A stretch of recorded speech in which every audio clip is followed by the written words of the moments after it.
Welcome, today I am with the Redmi Note 12 and I'm going to show you how we can uninstall applications. So we got two methods.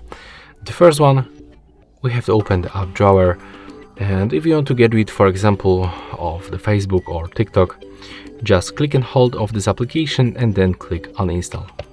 After that, to confirm, just click right here. And the second method is also very simple.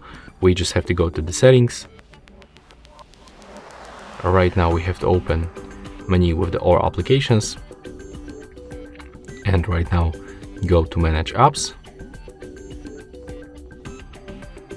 Right now we can find all apps on our phone, so we can click uninstall right here, and we can select all apps that we can uninstall. So we can do this, for example, with the Snapchat and the booking.com. Then click uninstall and confirm by tapping OK.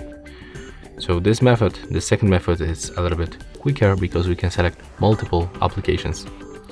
That's all for this video. Hope you like it. Remember to leave a like, comment and subscribe to our channel.